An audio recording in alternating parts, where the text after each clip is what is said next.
Ladies and gentlemen, I am Melvin Banks. And this is Ito. And we are the Carbonation Conversation, reviewing Disney's or Marvel Studios' Moonknight Episode 1. The Goldfish Problem. Thank you for joining us on this new adventure, this 6-episode mini-series. We thought, hey, since this is a weekly episodic series, Ito can't watch it all before Melvin. And that is what we have decided to do. But before we get into that, as always, shout out to MoBeats89 if you like the new music in the background. If you like our audio editing, Mo's logos, everything that he does, a part of the Carbonation Conversation, definitely contact him in the details below. And if you ever want to see his work, it is available at MoBeats89 on all platforms. And by the way, I will continue to mention the collaboration between Uran, Kabashi, and MoBeats89, Smashing Buttons 2. It is awesome. We have already heard one track, Flower Power. Yes. Definitely check out Smashing Buttons 2, Beat Tape Heroes. I do know at least Flower Power is out on YouTube and Facebook, so definitely take a listen. I also know he does have another single Donkey Kong theme, but I have yet to hear that. Probably going to hear that after this podcast, to be honest. But thank you, Mo, for everything you've done. And we have a new beer today. Yes. I was in the liquor store and this beer looked pretty cool. And I was like, man, look at the can. It makes you just think of Moonknight. I know, right? German style Pilsner. Is it just one? I think it's called Pills. Oh, just pills? Like one pills or just pills. All right, cool. Yeah, it's from a brewery in Niles, Illinois, not too far from us. Oh, wow, okay. It's like Ane or something like that. I don't even know how to pronounce it. A brewery, but it's also a barbecue spot. Ooh. So they got a place that's a brewery and a barbecue spot. You know so that means, we need to probably check that, spot out. We need to hit them up and see if, maybe we can actually do something over there. Have a couple of drinks. Happy New Beer. Happy New Beer.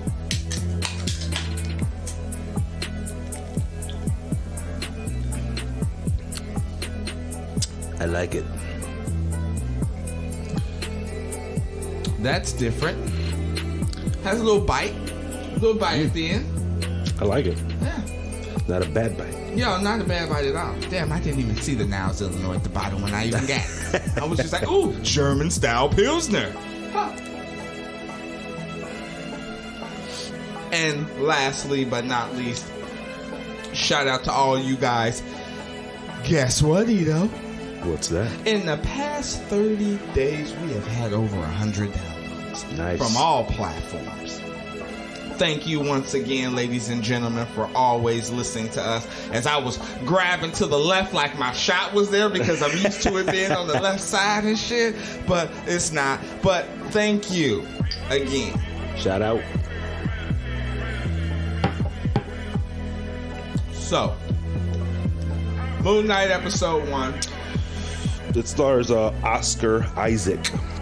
Who is he? He played in...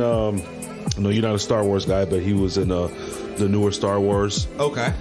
The last 3 that had came out, he was in all 3 of them. All right. He was Apocalypse in X-Men Apocalypse. Didn't even see that. He played in a movie Dune. Okay. I have seen that. Okay. I think he may be the dad. I don't know. I haven't seen Dune. Oh, Dune was incredible.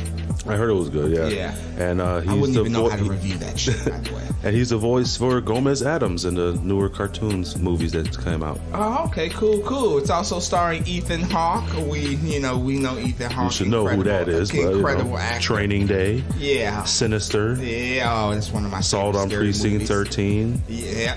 Great movie. He's really solid. Lord of War. I just had to mention that. Of course. And then we have May Callum. May Calamai. Yeah, but she's like, you don't actually see her in this episode. That's the girl on the phone. Okay. Layla, yeah. All right, cool. And then we also have the creator, Doug Moench, and he has done a little work. Lego's Batman, I'm looking at. Batman Ninja, Young Justice, he's done. And it says he was just basically a writer in all of these. So I'm assuming, I don't know if he written Moonknight, because I am assuming Moonknight is like a comic book thing, so it may be like an old, creator that's done it, but I'm assuming he wrote the script. Right. It says creator, so I don't know exactly what that means as far as that is concerned. Maybe you're just the creator of that comic book series or something. Yeah, it could be like, I have no fucking clue. And what I also don't have any fucking clue is who the fuck Moonknight is. I went into this as I am intrigued. Me and you talked about it. I didn't even know it was 6 episodes. I thought it was going to be a little longer than that. No, all these Disney shows have been only like 6, 8, 7, sometimes 7. Yeah, they were like 7, 8 the most. You know what I mean?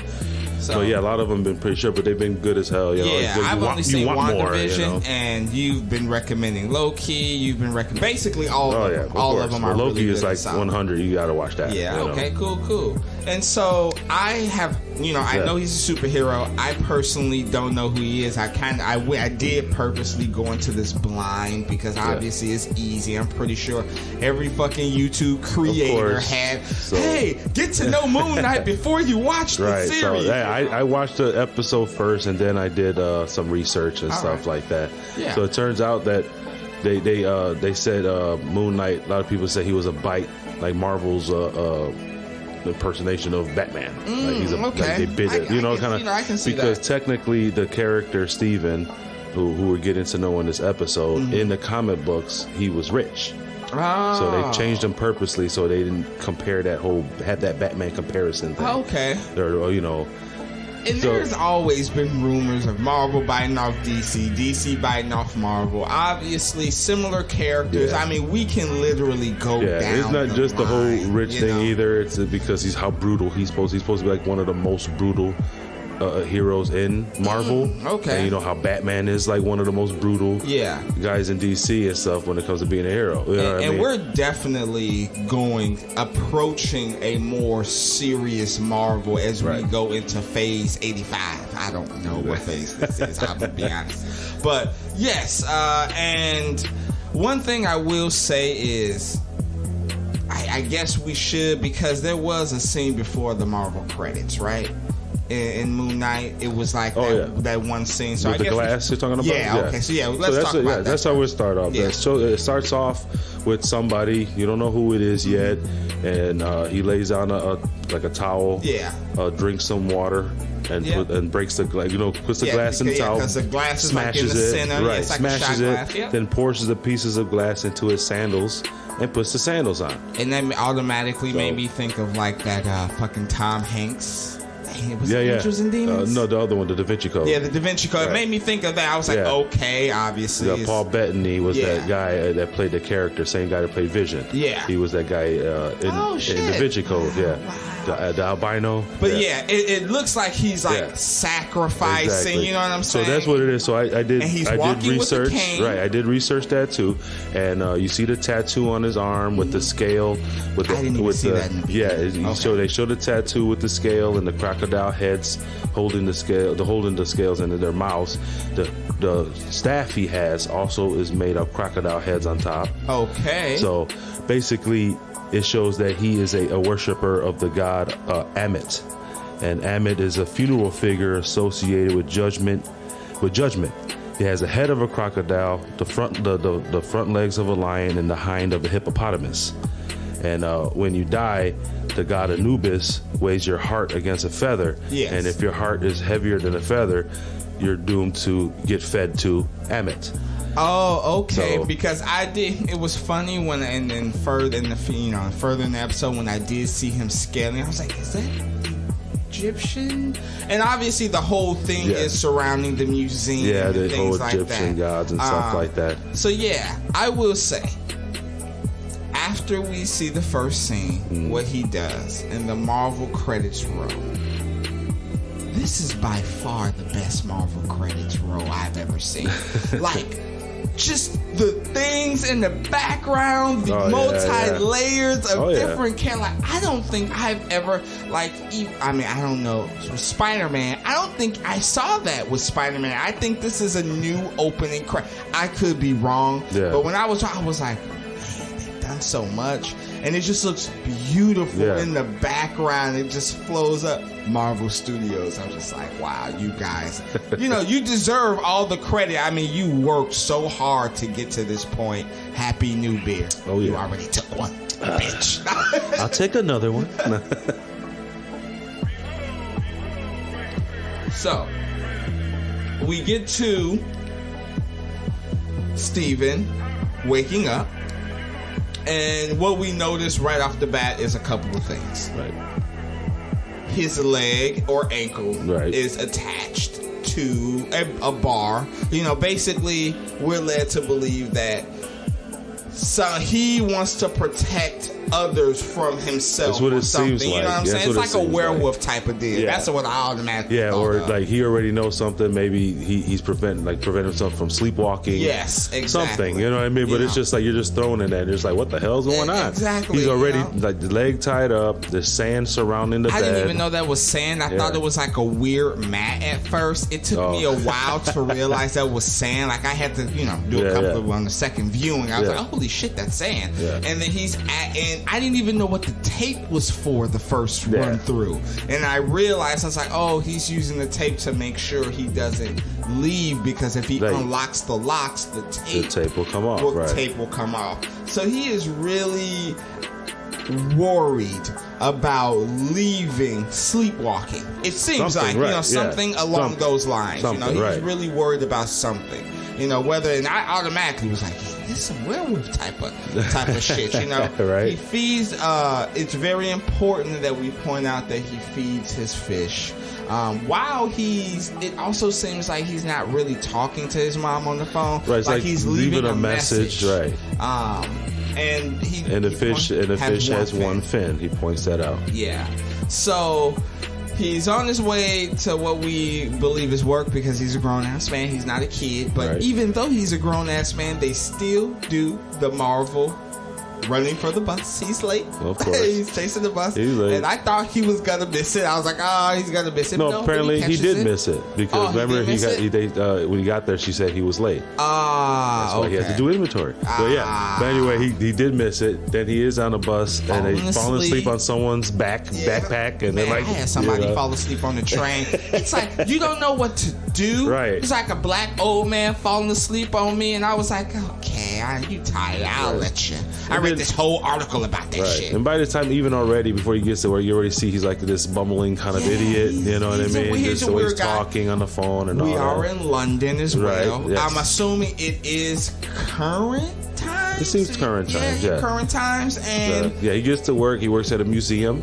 And at first we think, he is very educational. Right. He is very knowledgeable. Yeah, because he walks in, there's this girl stuffing her bubblegum wrapper into this pyramid statue or whatever, and he's just like to himself is always she's disgracing it, in a way. So he tells a little story and is, you want to see something really cool? Yeah, and he takes her to the mummies. To the mummies, like, right? Hey. They use a hook and they take the organs out through the nose, everything except the hearts. She's like, why? Because you need the heart, and they believe you needed the heart after life to see where you go from there. And he just explains to the child that, like you were explaining about what I don't know Ethan Hawke's character's name right now. Harrow.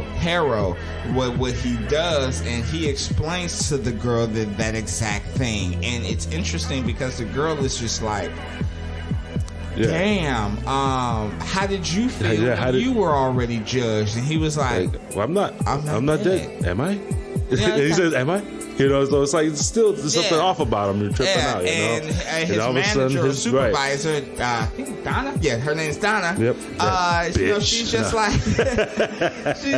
hey, you're not a tour guide. You work at the gift shop. that's what you do. So you need to stop talking to random. How many times did I tell you? Yeah, so we find out that's what he does. And he is just a bit off. Even though we really don't know what the fuck is going on, Steven is just off. Right. He's putting together things. A woman comes along. He's saying he's talking about the candy or some kid fucking shit that they're selling. He's like, they didn't have these back in that time. Exactly. You know what I'm saying? And she's just like, hey, don't forget about tomorrow. Yeah, that steak in town. That steak in town. And it was Dylan. Yeah, and by the way, I love London. Just series. I love Luther and the accents. I still watching in the middle of Luther.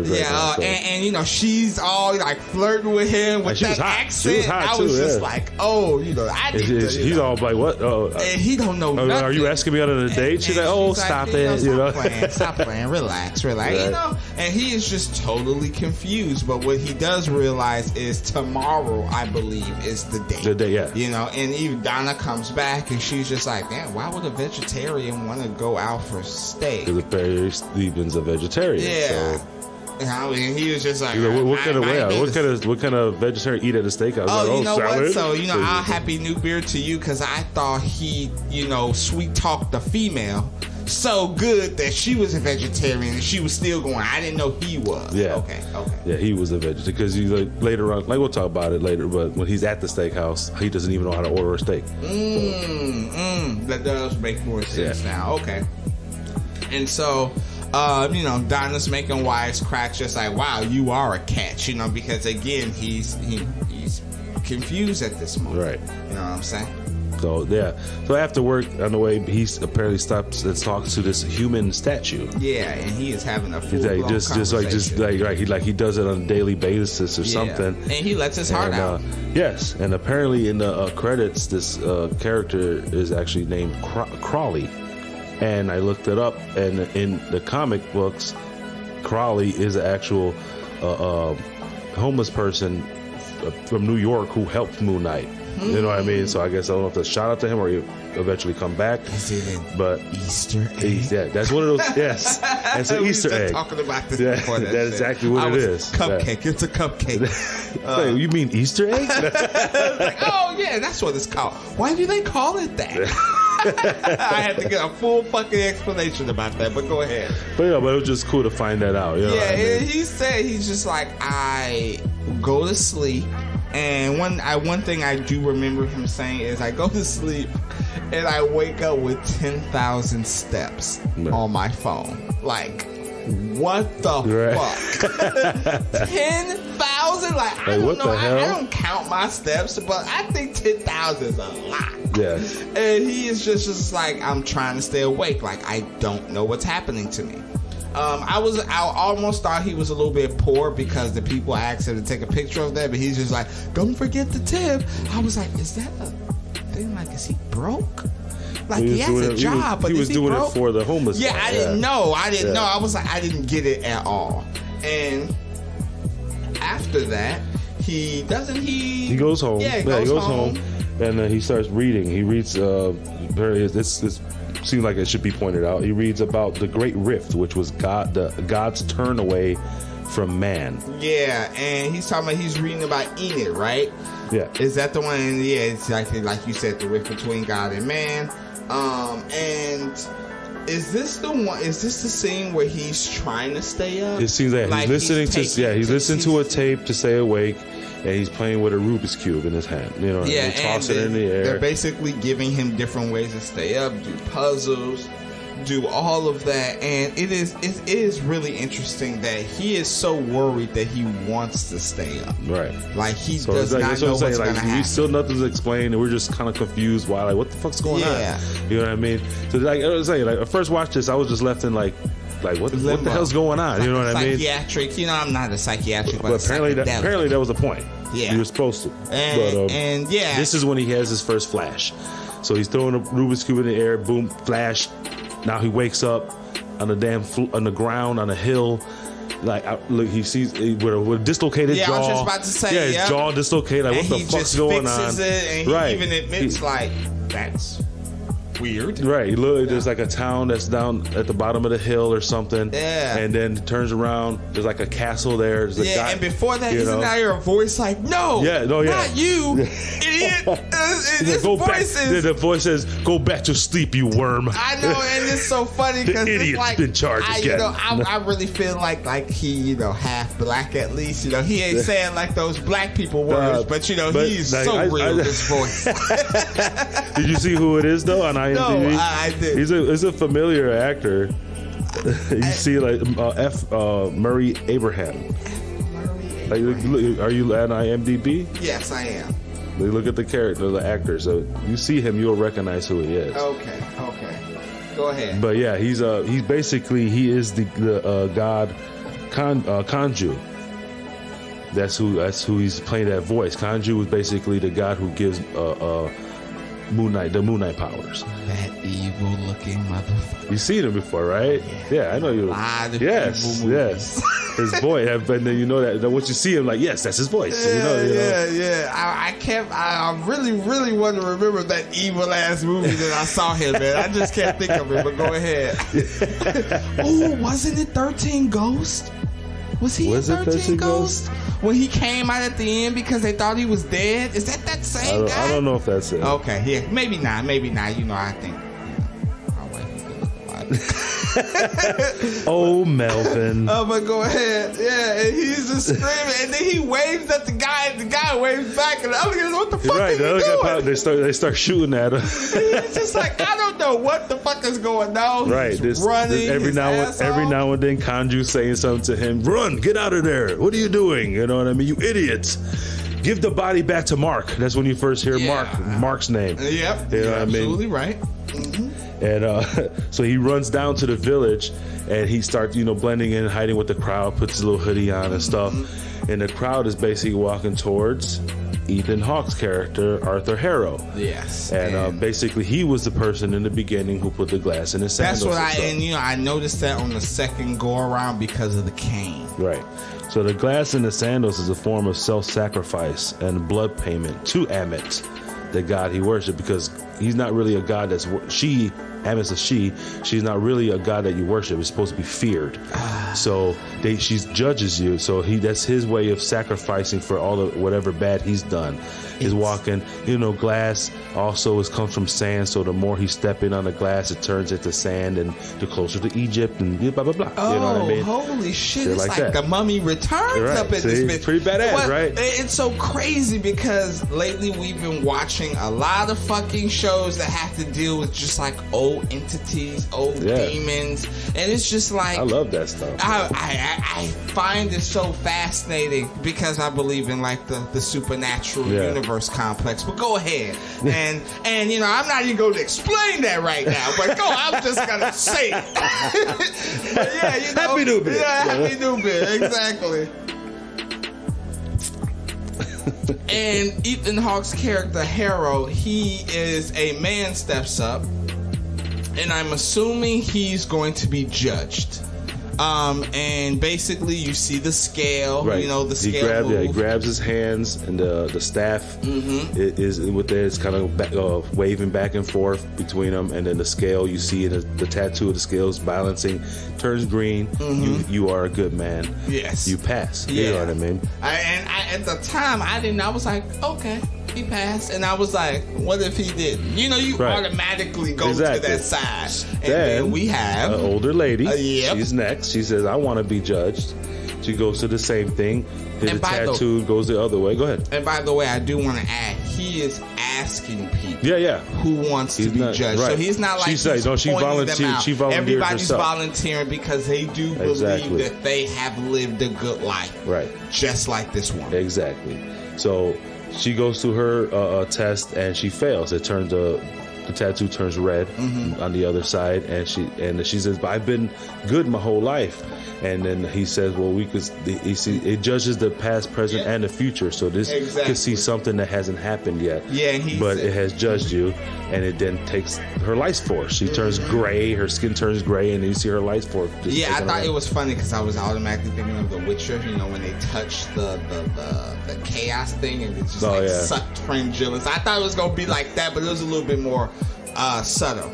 I would like to mention one thing that I forgot when Steven and Donna was talking in the shop. Steven did mention that Enid, the Egyptian gods that they are portraying in the poster, was a 7, but it should have been 9. 8, but it should have been 9. Something. And so I thought that was interesting. I don't know, and obviously she got so mad at him, she did kick him out after that shit. But I don't know if that's like it's supposed to be. Apparently those gods might be actual show up in this. show. Exactly. Like I'm like, who are the other two? Didn't do research. I'm just, I'm saying, just throwing that shit out there. Yeah, I didn't go that far into research. Hey, but you did a very good job in that other shit. So happy New Year to that. Hell yeah. So then one of his guys come up to him saying the exchange went bad or something. And he said some guy killed 2 people. So Harold says some words that makes everybody kneel down except Steven. Yeah, he tried to play it so well. That was a good play off. His acting's fucking awesome. You know what I mean? So he confronts him. Harold's like, I know you. And he's like, how do he? And he's like, mercenary.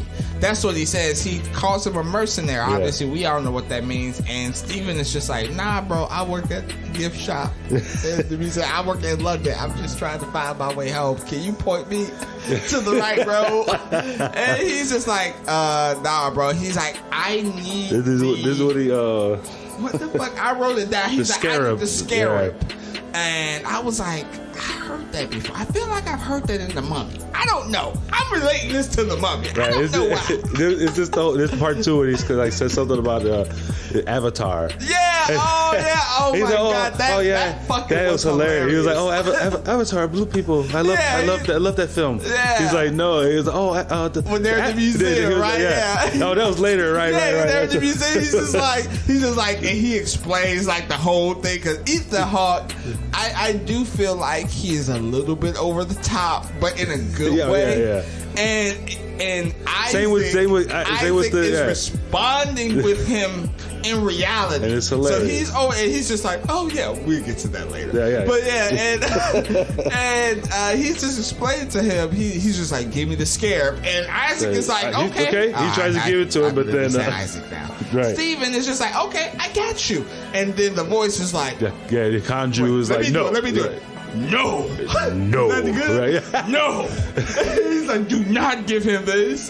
He's still trying to give it to him because he's scared, of course. And then his hand closes, on his own. And like, give it to Now, at this point, I'm just like, wouldn't Harold's character recognize that something is a little bit odd? And since he does believe in this other, you would think, yeah. You know what I'm saying? Like, oh, maybe something's control. Because Steven is straight looking for it. Like, I've never experienced this before. Why is my hand closed? Like, I'm trying. I want to give it to you. You know what I'm saying? And obviously, it doesn't happen. And then is that the first time he kind of? Yeah, that's when his first flash happens because they all start. I had to make a sound. Yeah. I didn't know what that. I'm just saying. Yep, he has his little flash and snaps out of it. Laid out. All of a sudden, blood on his face.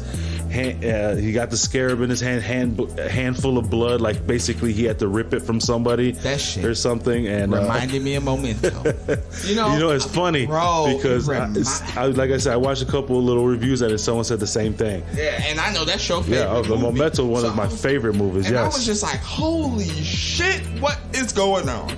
Yes. And not only that, I'm like, I hope they show us what happens in the later episode. Come on now, give me what happens. But yeah, people are on the floor surrounded. Yeah, Harrow is okay, and he walks to him, and Steven is even honest. What happened? Right. You know what I'm saying? Like, what is going on? And then I believe more guys come and he runs to the cupcake van. Yeah, and then the voice is just like, "Go, motherfucker, go!" Right. He gets in, drives. Beautiful as far as production value. Shout out to Marvel for these series because they went above and beyond. And we have the chase scene. Now the chase. There are 2 points where, for all intents and purposes, Stephen Ash should have been dead. Right. And then I guess I got to do it now along the series. Right. Boom! There's a guy. Has the gun. Right. Yeah. So there's a guy that jumps in the back of the van, opens it up. That's when he has that do. And next thing you know, right, he got a gun in his hand. The windshield is smashed out. He turns around, the guy's dead in the back. You see a car flip. Like, what the fuck just happened? Wild and crazy. So, and again, Steven doesn't know what is going on. Right. He throws the he throws the gun, and then the Khonshu was like, "Did he just throw the gun?" Why would he do that? Right. And then flashes again, wakes up driving backwards. And again, and we're obviously, like you said, they meant for it to be like this because at this point, I'm just like, what the fuck is going on? There was another truck in front of him that he's trying to get around driving slow, and he goes by some old Asian looking lady giving him the finger. That was hilarious. But then when it comes to a stop, the 2 cars chasing him get in front of him, and before they do anything, some logs start falling from the mountain and knock their asses out. Mm-hmm. And before they come hit him, flashes, wakes up in bed. Exactly. And he even laughs it off. He laughs it off. Oh, it was a dream. Yeah. And I was just like, okay, what's going on? So but everything's still tied up. The sand hasn't been touched. Mm-hmm. The tape is on the door. The only thing that's different is the fish. Yes. Now had 2 fins. So he was like, what the hell? This is not the same fish. Takes the fish to the place shop that he got it from. Right. And this, I feel her. She, what I'm saying? She's your average everyday worker. You know what I'm saying? She ain't got time. You know what I'm saying? She got inventory to do, shit to do. And this motherfucker comes and tells her, hey, I bought this fish from you with 1 fin, and now we got 2 fins. And she's like, what the fuck? You want to refund? What do you want? You know what I'm saying? And they're from London, so it seems like they're a little bit more rude. He was like, I told you this yesterday. He was like, yesterday? I wasn't here yesterday. And she calls him Mark. No, I didn't realize that. Yeah, she called. She was like, yeah, I was. He's like, well, he's like, what the fuck are you talking about? Really, and so he basically. Then that's when I got a date. I gotta go. So he goes to the steakhouse. Basically, he goes he was like, "Happy New Beer." And apparently, it looks like she didn't show up. The waiter comes like, "Are you still waiting for a second? The kitchen's almost closed." And he calls her, and Dylan is a character, and she's like, "Oh, now you want to call me?" Mm-hmm. Type of thing. And she's like, what? I'm at the steakhouse waiting. Like, what do you mean? I was waiting there 2 days ago. Yeah. And she's like, wait, what do you mean? It's Friday. He's like, no, it's Sunday, you idiot, type of shit. You know what I mean? Ask the waiter, what day is this? He's like, it's Sunday. You know, and he's just like, what the fuck? How did I miss 2 days? He's going crazy. Like you did mention, he apparently is a vegetarian. Right, so he does order, let me get the steak. He's like, what cut you have? Oh, the good one. Or, how do you want it cooked? Well, I want cooked good. Yeah, like, well done. I'll just get it done done for you. I wonder, did he eat it? I didn't show. Yeah, it didn't show. Yeah, okay, cool. And so he is really, really, really worried at this point. And doesn't it jump from him on? Yeah, he's back on the bus. Doesn't it go from there? Probably, but I know he goes back home. That's where I was at. He goes back home. And that's when he finds the markings on the ground for the table being moved. And so he moves the table to where the markings led to and realizes there's a board up on top that seems loose. Mm-hmm. So he goes up, opens the board, finds a key and a cell phone. And somebody named Layla is the calling cell phone. him. The cell phone was full of missed calls from Layla. Or calls. That's the only person except for one name. And yes, because I mean, not to cut you off and everything, but I do believe after that issue he had another and it was on the bus, and he was just like, what the fuck is going on? Because he's losing time. And like you say, he goes back home, he gets the phone, Layla's calling him. Layla's on the phone. The only other name on there was Ducamp.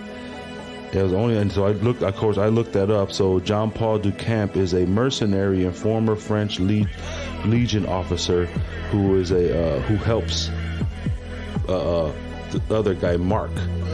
And at this time, the voice is talking to him like, "Dude, you don't want to do this. So he hears Mark's voice. This time it's not what's his name, the god Kanju. Yes. So here's Mark. He's like, stop, don't do it. You know what I mean? Trying to warn him. Mm-hmm. And he's basically continuing to do it. He again, So he freaks out. Layla's like, hey, where have you been? I haven't seen you in months. I didn't know you were alive. And he's just like, hey, I'm Steven. I found this phone. She's like, what's with your accent? Your weird ass accent. I was like, that's interesting. Because when Steven's talking to him, he has American accent. Exactly. So he's freaking out. Mark talks. Right. Well, my bad. Well, Mark, sorry. You good. Happy New Year. We're drinking. He's freaking out. He starts seeing Kanju, the actual god Kanju, got like this beak looking thing and arms wrapped in like mummy type wrappings, freaky looking thing. But that's the god that gives Moonknight his powers. Yeah, and he goes in the elevator. He runs to the elevator. He's trying to hit the ground floor. It won't go. It stops on 3. There's nothing there. Stops on 2, and all of a sudden he sees Kanju. He sees a woman too before that, but the woman is. He sees. Okay, go ahead. Kanju's like stomping towards the elevator. He's freaking out, and then when it reaches for the elevator, instead it turns into an old woman who gets on there, and he's like, I'm just trying to see my friend. He's crawled on the floor, and she's like freaking out because he's over there all freaking out. And she's like, I'm just trying to go see my friend who lives here. He's like, don't you? At the same time, I'm tripping because it's like she's on the 2nd floor. Why would she be on the 2nd floor going up to see somebody? And he even asked her. That's why I thought maybe it was something. I was like, did he do something prior to her responding like that? Because she definitely responded like she was scared of him. And he was like, hey, don't you live on another phone? She's like, oh, no. I'm looking for my friend. Friend. Like, she was trying to, so I was just like, obviously he's blacking out. Like, I was just interested. I don't think he did. I think she just saw him acting him freaking out. So she was like, what the fuck? She was just like, okay, that's how I got it. Okay, cool. Hell yeah. We will find out. Now that you don't know what's going to happen next, dude. But, and all of a sudden, something starts chasing him, right? Well, yeah. I mean, after she gets off the elevator, like all of a sudden, like he turns and Kanju's like right there in his face. Yes. So it's like more detailed. You see the actual god. You see the face all looking weird and stuff. You know what I mean? So it's pretty cool, up close vision of Kanju. And then he goes back to the museum. He's just like, maybe I was wrong. That's when he wakes up on the bus. Yes, I was just about to say. That's why I was just about to say maybe I'm wrong, because when he wakes on the bus, he does see Harrow, and he's just like, that's when he wakes. Yeah, that's when he wakes up on the bus, and he's right. He doesn't see Harrow yet. He's on the. He sees Kanju even like on the street disappear, and then he gets off the bus. Then you see Harrow on the bus. That's when you realize he's following him. Goes to the museum. And he tells sees the security guard, like, hey, somebody's following me. He's just an idiot, basically. Yeah, and Donna is basically just like, hey, you got to do this. And he's trying to talk to security. And he kind of treats her. He's just like, give me a minute. Second. Bitch, like, you're still doing inventory tonight. Exactly. She had to get the last word. Right. And by the way, security guard calling him Scotty. As Melvin, I often get called Marvin. So I can relate. You know what I'm saying? And I don't really give a shit half the time, but Anyways, he goes into the museum. He's freaking out, and then he actually sees Harrow. Right. Harold's in the museum. He Starts talks to looking the for him, security. right. Security is in on it apparently, and he's just shows like, the tattoo with the scale. Yeah, and he's just like, hey, give me. Does he still ask for the scarab? Yeah. He's like, give me the scarab, and then he kind of sweet talks him. You know, he got that Samuel from Archive 81. Shameless plug. Well, for another background, Ethan Hawke based Harrow on a guy named David Koresh. He was a leader of a Christian cult. The Brad Davises in Waco, Texas. So he based it off that certain person. Oh my God! You know, he's actually a known with the long hair. He's a known cult leader. You know what I mean? Oh, so he kind of based his acting off that guy. So it's pretty tripped out. I looked at like, you know, they say the whole sweet talking and stuff. You know what I'm saying? Like he got actual that nice cult voice. leader. You know, so he just at the same time he like snuck in, grabbed his arms, did the whole balancing thing on him, and the scales wouldn't balance. It just kept going. He's like, there's chaos in you. Yeah. I was like, ooh, I've heard that chaos word before. Where have I heard that word before? Oh, The Witcher. Shameless plug. Check out our Witcher reviews. But anyways, and he walks away. And even Harold lets him walk. He's like, let him go. Right. You know what I'm saying? And so it goes to nighttime at the museum because he's got to do inventory. Yep. And then just as I guess another Easter egg, there was a crescent moon in the sky to represent Moonknight. The first time you will see Moonknight tonight. Son of a bitch. Happy New Year. Happy New Year. This is good. Like, man, too bad it's old. It is a 4-pack, okay? Go ahead. So as Steven's walking around at night, all of a sudden you see his reflection in the back stop. As he keeps moving, it stops. So it's Mark basically in the reflection, and he notices apparently something's after Steven. There's a noise, and it turns out it's a jackal. The Harrow basically releases this to get him, to get the scarab and all that shit. Oh wow, it's a jackal. Huh, that's interesting. And then doesn't he run back to his place? No, this is basically when he runs into the bathroom. Oh. He runs into this big bathroom, like one of the nicest looking bathrooms you'll see at a museum. Yeah, that is true. That definitely is true. Closes the door, and then that's when the reflection, his reflection starts talking to him, and Mark's like, I can save us. Look at me. And Steven just keeps freaking out. And he's just like, look, I can save us. He's like, all you have to do is kind of like surrender, basically. And the whole cool thing about that scene is all done in one take. Oh wow! So, it just shows from the point of view, and it's going around in the mirror. It's pretty cool. I like that when they do that camera stuff. Yeah, Daredevil was really good at the whole one takes. Yeah. And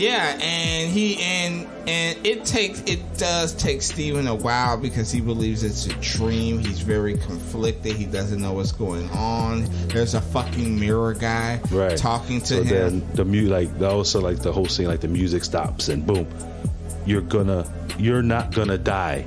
Let me save us. Yep, because he's like, oh, we're gonna die and we're gonna die. Yep, and go ahead. Yeah, that's what. And then that's when Steven finally looks at him in the mirror, and all of a sudden you see flashing the hieroglyphics on the wall and shit. And you see the wrappings start. The jackal breaks through the door, tackles him. Then it goes out. The camera goes out to outside of the bathroom, and you just hear commotion. A sink flies against the wall, and then you see the jackal try to escape and get pulled back inside. I was like, oh, I love that. I was like, oh and shit! Then it slowly goes. It's just like, what's the aftermath? He's just pounding on the jackal. Doosh, doosh. Turns around. You see Moonknight in full gear. Yes. Credits. and it's so funny because I'm a dumbass at one point, and I do want to mention another. I'll tell you why I'm a dumbass, and then we'll wrap this up. One point, he does go back home because he does see Mark in the mirror, because he's looking at Mark. You know, the whole apartment is kind of moving and shaking and shit. And that's when he first sees Mark in the mirror, but it's kind of black. He turns on the lights, sees himself, and all the lights turned off, and then Mark is just like, hey, you know, he's actually starting to talk to him.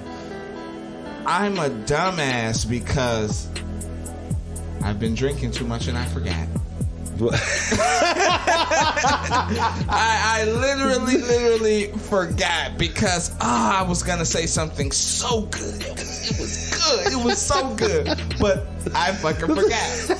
Now, because I forgot, I will say that, man, Batman needs this guy. That is one thing I do want to say, like, because this dude, I want this dude in the fight. You know what I'm saying? Captain America ain't about this life. Right. Like, you know But that's what I'm saying. They say so that he's brutal. He's one of the most brutal characters in Marvel. Oh, you know now what I I mean? remember why I'm a dumbass. What? I didn't wait to the after credits because you mentioned something about the after credits, right?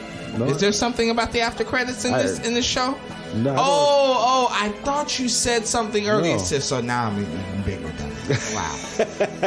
Well, all right. Ladies and gentlemen, one last Happy New Beer. Oh, yeah. I am Melvin Banks. And this is Ito. And we are the Carbonation Conversation, reviewing Moonknight Episode 1. The goldfish problem. Oh, I was like, the golden fish. Yeah, and I liked it. I enjoyed it. It's interesting. I hope, Like I said, when I first watched it, I was just like, I was left to so many questions where I was just like, did they do this on purpose? And apparently they did. Even someone else said that this felt like a pilot, like the first actual Marvel show that was a pilot episode. Yeah, it is really, yeah. But we love you guys, right? Yeah. Right? We do, right? Peace.